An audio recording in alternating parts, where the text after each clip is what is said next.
Welcome to episode 1 of our 10 episode series of She Leads, the Voice of Women in Power. Today's episode is titled Why Women Lead Leading is Not a Trend, It's a Revolution. Welcome to She Leads, the Voice of Women in Power.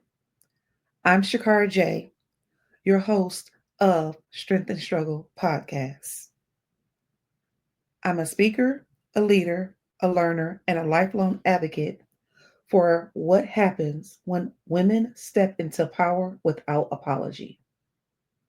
Today, I want to start not with data or with strategy or even with stats, but I want to start about women in leadership positions. Though, trust me, we will get there. But instead, I want to begin with one question. What if women leading isn't a new idea? It's a returning truth. Let's ponder on that for a second. What if women leading isn't a new idea? It's a returning truth. If we think back to it, women have been leading since the very beginning. Even when we were not able to have our own voice, told that we had to be housewives, raising babies as if that is the only reason we were put on this earth, even not being able to get bank accounts or own a house without having a husband. Yeah, the older days where you were forced into marriage. You were promised to a man despite what you thought, and that was your place. That's what I'm referring to. But when you think about that, even when we were in those times, women still led because 8 times out of 10, and sometimes it's 9 times out of 10, behind every successful man, black, white, red, Hispanic, Asian, Chinese, Japanese, African, Jamaican, I don't care. Behind every great man, there has always been some woman in his life, whether it be his mother, his sister, a cousin, a wife, a girlfriend, or a daughter. There's always a woman somewhere in that line. And I'm going to tell you why I said what I said. Women, we are automatic nurturers. It's in our DNA. That's what we do. We nurture. And in that nurturing, we sometimes tend to dumb ourselves down, if that makes sense. We want the men in our lives to feel superior, to feel as though they have more knowledge than women. That's been since the beginning of time. That takes skill. It takes skill to sit back and watch your husband, your brother, your father, your uncles make some of the most crazy decisions. And you know that we can't climb that hill because there's going to be a lot of holes and there's snakes and other things up there waiting on us. You know that already.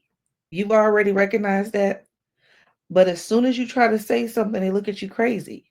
So, what do we do as women? We sit back and just say, okay, that has happened since the beginning. Of course, times have changed now because this is not the 50s, this is not the 60s, this is not the 40s, this is not even the 80s. Matter of fact, I take that back. This is not even the 2000s, guys. I can't forget about the 90s because I skipped the 90s. But this is not about generations ago. I was born in 1984 and I had my first child in 2002. My son will be 23 years old this year. And the world is not even the same place it was 23 years ago. And it's insane to think, man, 2002 was a whole decade ago, a whole 2 decades ago, really. It's insane, right? Hmm. It kind of drives you crazy to think about that. So with that saying of what if women leading is a new idea? Sorry, what if women leading isn't a new idea? It's a returning truth. I want you to think about that for a minute, because my interpretation, or what I believe that it is saying, is that women never became leaders, as most like to label us now today. This is a new trend. Now women are leading. Now women are being in charge of things. Women have always been in charge. We just didn't have the titles. We just didn't get the respect. Mind you, we still don't get the same respect. We just didn't get the office space. Same thing. Still don't get the office space sometimes. But women have always been leading. It's not new. It's definitely not new. It is definitely the truth. And now the truth is coming full circle, or as they like to say, spinning the block, right? Let me know what you guys think about that one with that question. So moving on. Power perspective. Let me take you back to a moment. I was sitting in a meeting. You know the kind.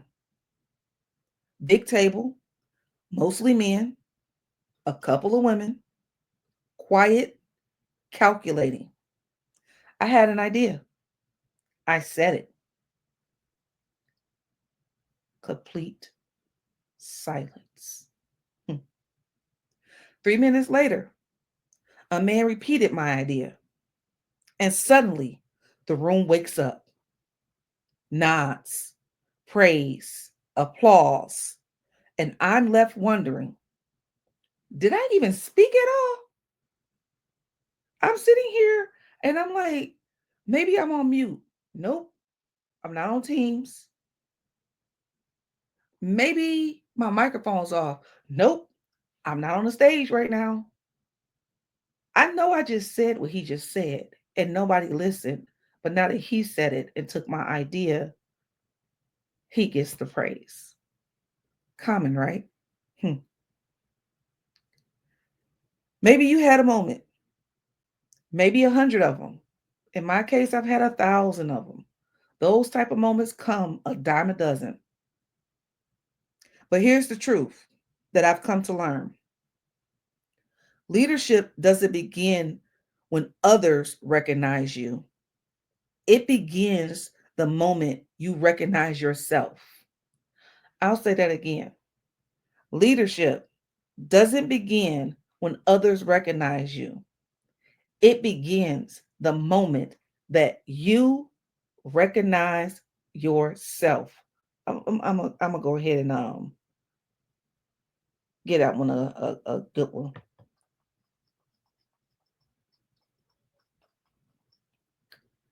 A lot of people fail to realize, and we talk about it all the time. We've talked about it a couple times on my show. What you see in the mirror is what's important. Not what somebody else see, not what somebody expect, what you see. And that's the same thing with leadership. Leadership is not, oh, Shakara, you did a good job today. Now you're a leader. No, leadership is when I feel as though I have done the things that I need to do and I continue to set the mark and set the bar high and make my marks. I'm sorry, make my marks and set the bar high for achieving my goals, for educating and mentoring those under me, those to the left and right of me, and sometimes those above me. That's when I knew for a fact that I was a leader. When you can teach others, and the best type of leader is when you can definitely teach someone to replace you, because you're not going to always be in that position. And you have to pass on the wealth, because one day you will be gone and somebody is going to take that spot. But make sure it's somebody that you mentored, because if I was to be out tomorrow, I need to ensure that someone could do my job as good as me, if not better. That's when I recognized that I'm a leader. It wasn't about my awards and my accolades because if we're being honest, I've been in the Army 22 years. 22 years. And I don't own a single ARCOM because I had leadership only by position, not by personality, and definitely not by their character. But I've had leadership through the years that felt it wasn't necessary to put me in for an award, even PCSing multiple times the way I did. I was always told, you did your job. When I sat there multiple times and I'm like, I didn't realize that my job was doing Tom, Dick, Harry, Sally, Sue, Mary, and everybody else's job plus mine. I didn't realize that standing up a company as an E6 when nobody was assigned to the unit was just doing my job. I didn't realize that taking on an acting first sergeant, an acting sergeant major, acting everything that came my way was just doing my job.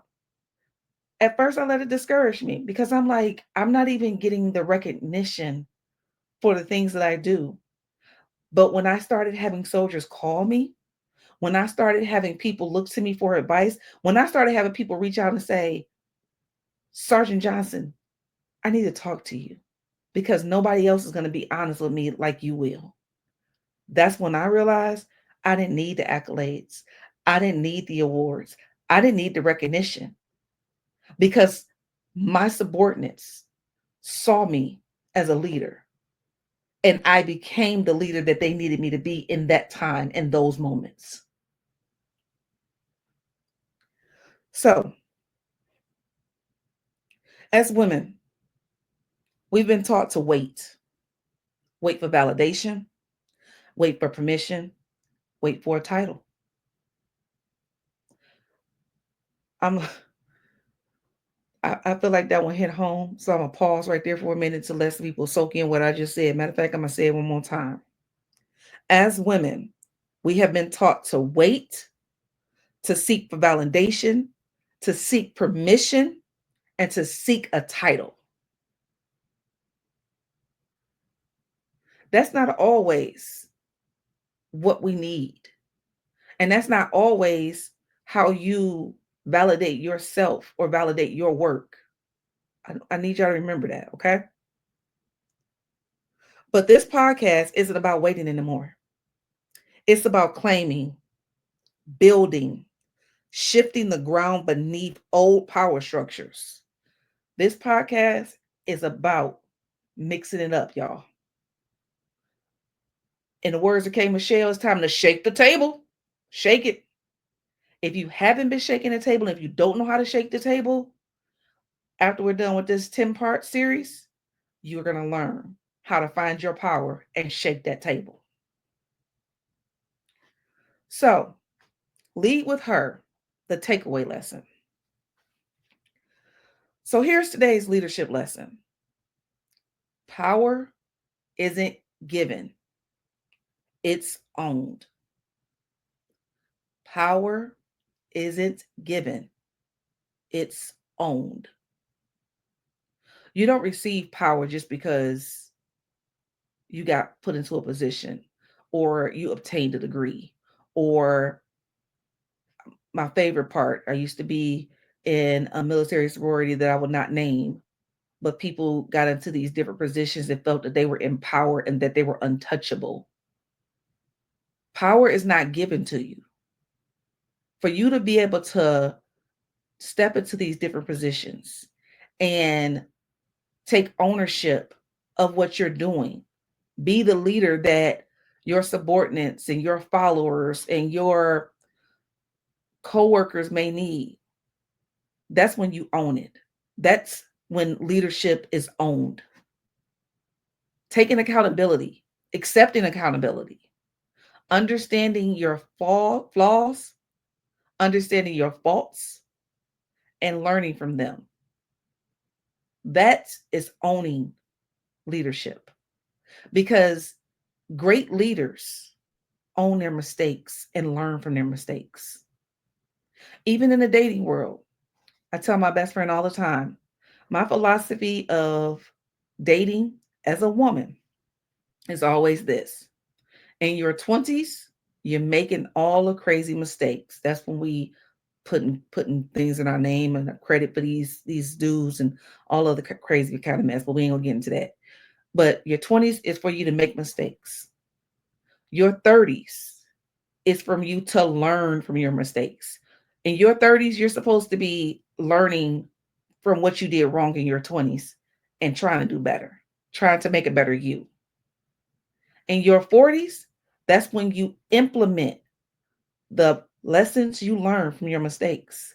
So in your 40s, you're thinking, oh, nope, I fell for that before. I tried that one. I tried to do this so I wouldn't fall for that again. It still happened. This is what we're going to do now. Now you're implementing the lessons learned. In your 50s, you are now an advisor. You are advising those young ones behind you on what you learned, the mistakes you made, and how you implemented what you learned to the mistakes you made.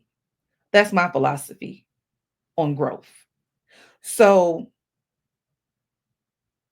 understanding that you can't just be given power, and you definitely can't make people just respect you because you have a position. If you're not owning how to be an empathetic leader, how to be a transactional leader, how to be a transformational leader, how to have how to just humble yourself overall, you're never going to own it. So that is one of the biggest lessons that a lot of people fail to realize. Leadership is not something that you can just get and now you have it. Leadership is something that you have to own by working for it. Owning it starts with language. I challenge you this week to listen to how often you say these words. Do you say, just checking in? Or I might be wrong, but so you hear how the tone in my voice changes for those two, right?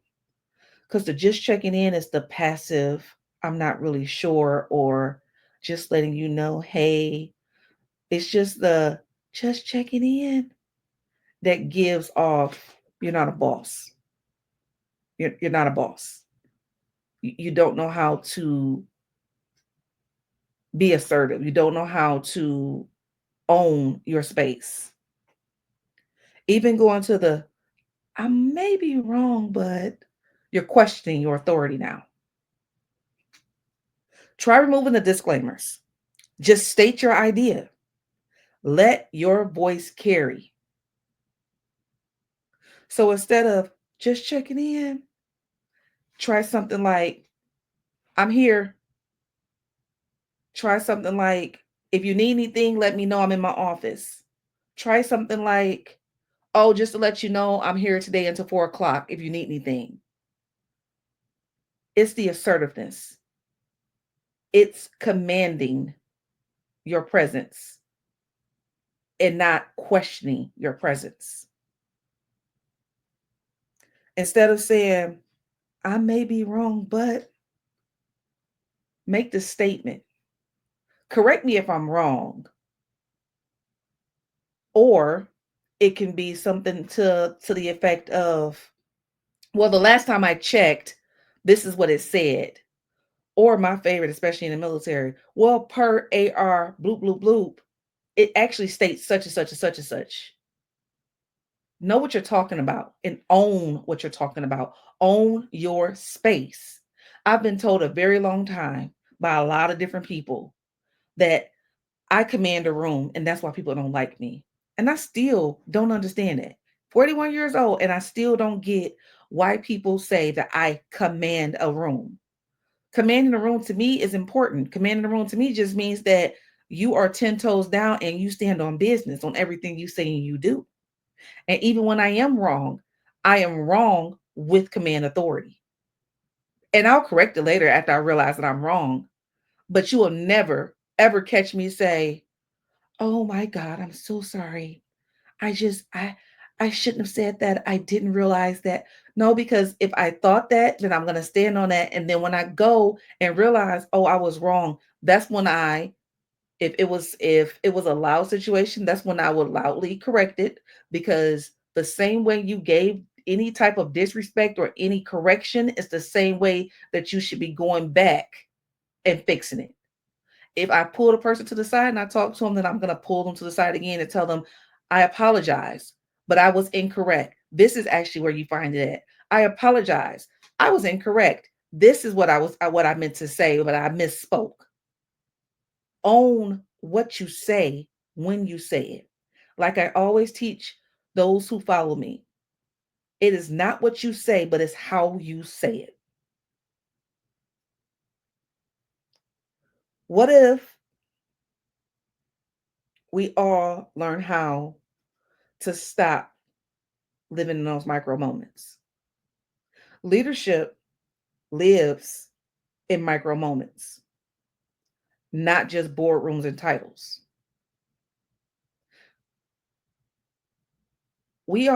Not we all know. I hope that if you don't know and you're listening to learn instead of listening to judge. But Black women definitely know this word: microaggressions. My daughter, who is 19, has had to deal with microaggressions a lot lately. And me and her would have conversations about microaggressions all the time because and I'm being sarcastic when I say this, my favorite microaggression is, oh my God, you have a pretty smile for a Black girl. Your skin is so pretty for a Black girl. And so when people give me those microaggressions, I've learned how to counter their microaggressions. Oh, well, I'm sorry. I didn't know that because my skin is pretty that it meant that I couldn't be Black. I thought that we all had skin. Mine just has a little bit more melanin in it. But okay.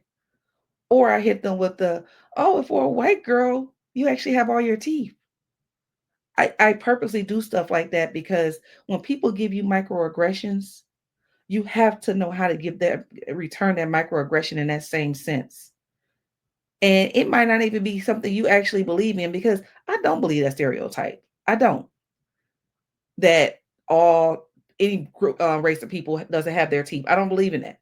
But when people say ignorant things like that to me, I return it with a very professional ignorant statement back. And then people snap it to, oh my goodness, I didn't mean it like that. And that's when I proceed to explain to them why what they said was offensive and a microaggression.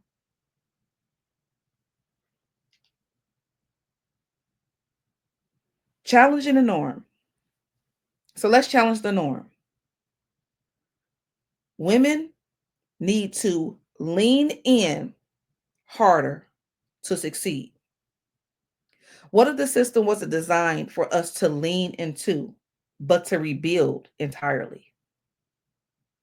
Sometimes when I do walk into a room and people give me the stares or start with the whispers, I look around, I take notice, and I leave. Or I do whatever I came there to do and then I leave. Because obviously, some rooms are not meant for you. And that's fine. That's fine. Because this room is so small and my aurora is so, I said aurora, my aura is so big. My light is so bright. That means that I just need to go to a bigger room. That means I just need to switch the crowd that I'm hanging around. It doesn't mean that I need to change me. It means I need to change my surroundings. For instance, a lot of women have left the corporate world because of pay gaps, discrimination, and all other type of things in regards to just being a woman in the workplace, especially in the corporate world.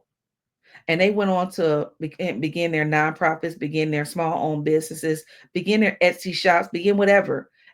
Women, a lot of women, and we're not going to get into statistics today, but a lot of women has reached a point where they're like, okay, I'm not good enough for you, but I'm good enough for me.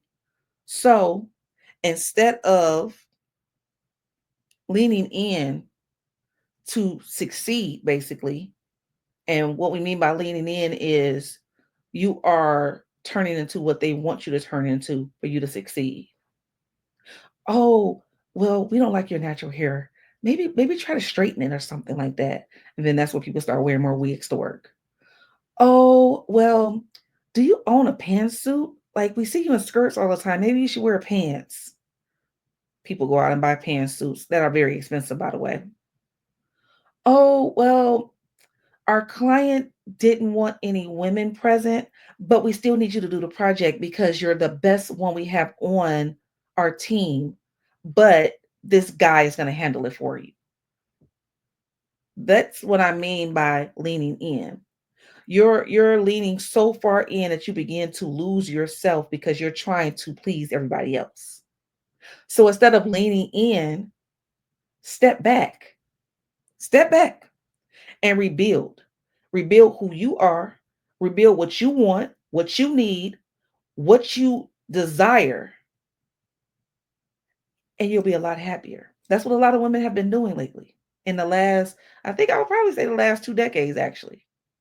Women have stepped away from where they are not welcome, in a sense, and began to build their own empires.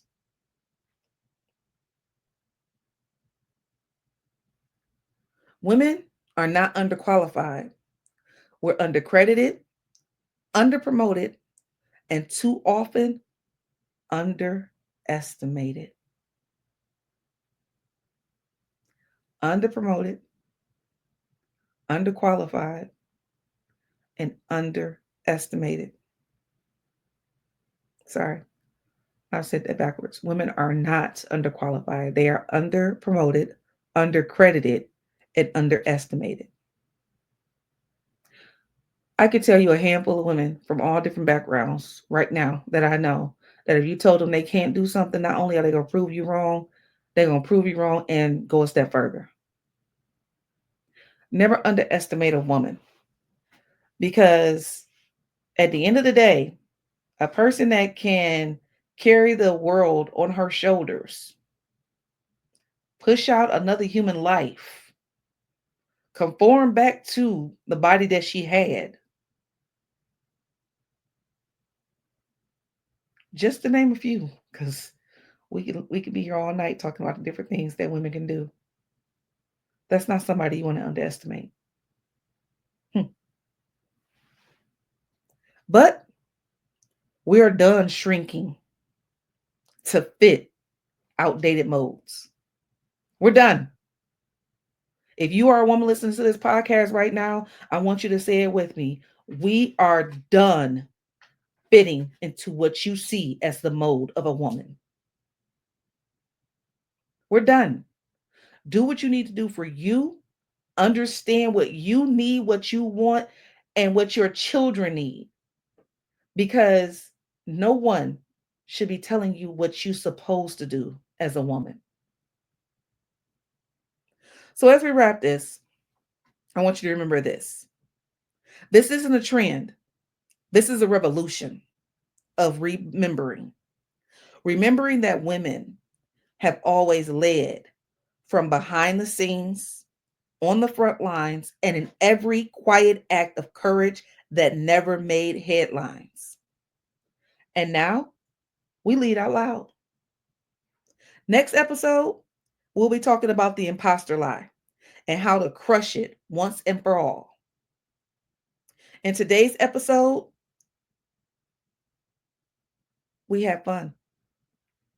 Not too much of a conversation because of course this is not a live episode, but we will be doing a live episode for I think it's going to be episode 4 or 5. If today's episode did speak to you, share with the woman who needs to hear it. And don't forget to subscribe, like, and share because the revolution is just getting started. Until next time, like the world is watching, I want you to remember the world is watching.